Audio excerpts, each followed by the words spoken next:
పార్టీలో వర్క్ చేస్తున్నప్పుడు చాలామందికి తెలియదు, నేను ముందుకు రాలేదు. పోయిన సంవత్సరం నుంచి నేను వర్క్ చేస్తూ ఉన్నాను, సెప్టెంబర్ అక్టోబర్ నుంచి. కానీ మొదటిసారి నేను జనసేన గురించి పనిచేస్తున్నాను, పవన్ కళ్యాణ్ గారి ఆలోచనలు నచ్చి ముందుకు వచ్చాను, తెలంగాణలో పనిచేస్తున్నాను అని తెలిసింది ఫస్ట్ నాగర్ కర్నూలులో నేను ఐజాలో వీరేష్ అన్న దగ్గరికి వెళ్ళినప్పుడు. అన్నా ఏంటి గుర్తుంది? ఆ రోజు బీఆర్ఎస్ కాంగ్రెస్ తెలంగాణ పార్టీనే అని అడిగింది, గుర్తుంది కదా? ముందుగా ఆ రోజు అంటే అప్పటిదాకా నేను పార్టీలో పనిచేస్తున్నా, నేను ఇప్పుడు ముఖాముఖిలో జన సైనికులు కానీ వీర మహిళలు కానీ కలిసింది లేదు. కానీ మొదట మున్సిపల్ ఎలక్షన్స్లో ప్రచారం చేయడానికి వెళ్ళి అక్కడ నేను వీరేశాన్ని కలిసాను. అక్కడ నాకు వచ్చింది ధైర్యం, అరే అంటే ప్రపంచం చూడకపోయినా ప్రపంచం మార్చడానికి బయలుదేరిన వీరేశ్వరాన్ని చూసినప్పుడు ఇది కదా జన సైనికుడి బలం అనిపించింది. అక్కడి నుంచి సత్యనాగేష్ అన్న దగ్గరికి వెళ్ళాను.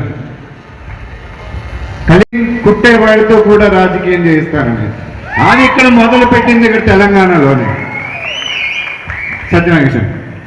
అలా పేరున అక్కడి నుంచి నేను మహబూబ్ నగర్ వచ్చినప్పుడు అలా ఇక్కడ ప్రతి వాళ్ళకి నేను ప్రచారం చేసుకుంటూ వెళ్ళి చూసినప్పుడు అనిపించింది, మన నాగర్ కర్నూలు కానీ మహబూబ్ నగర్ జిల్లా కానీ అంటే పాలమూరు జిల్లా ముఖ్యంగా ఇక్కడ ఉన్నంత బలం అంటే ఫస్ట్ అక్కడే చూసాం కాబట్టి నాకు చాలా బలం అనిపించింది, నాకు కూడా చాలా ధైర్యం ఇచ్చింది.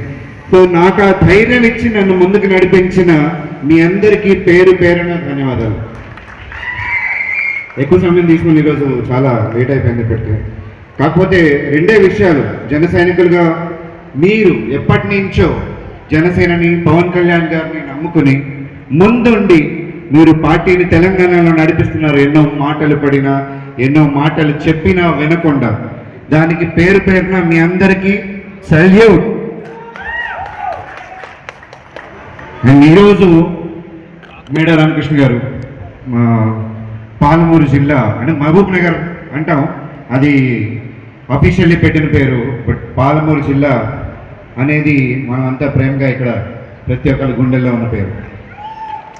ఎందుకంటే అప్పుడు దీన్ని ల్యాండ్ ఆఫ్ మిల్క్ అనేవారు ఒకప్పుడు, రైట్? కరెక్ట్ కదా? అంటే ఇక్కడ పశు సంపద, వ్యవసాయ సంపద, అలాగే కష్టానికి ఏమి తక్కువ కాని ప్లేస్, అందుకు పాలమూరు అనేవారు. అంటే అప్పుడు అంత బ్యూటిఫుల్గా ఉండేది ఇక్కడ.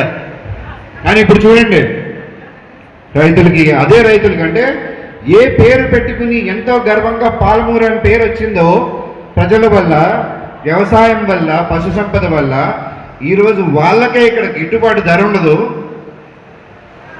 ఇక్కడ వాళ్ళకి సంబంధించి ఫుడ్ కార్పొరేషన్స్ కానీ మిల్క్ ప్రాసెసింగ్ యూనిట్స్ కానీ ఏమీ ఉండవు.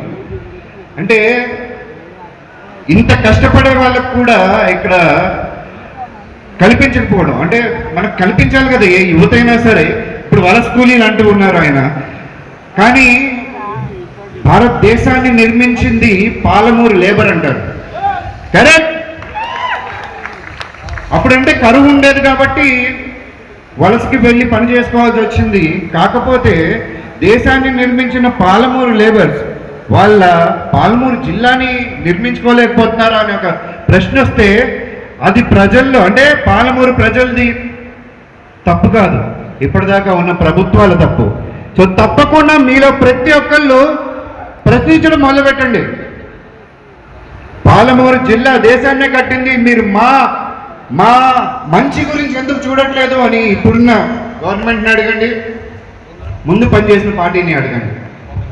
కానీ ఒకటి చెప్తున్నాం, పాలమూరు జిల్లాకి పవన్ కళ్యాణ్ గారు జన సైనికులు తోడుంటారని మీరు ప్రతి గడపకి వెళ్ళి చెప్పండి. పాలమూరు జిల్లా నుంచి ఎంతో మంది నాయకులు ముందుకు రావాలి.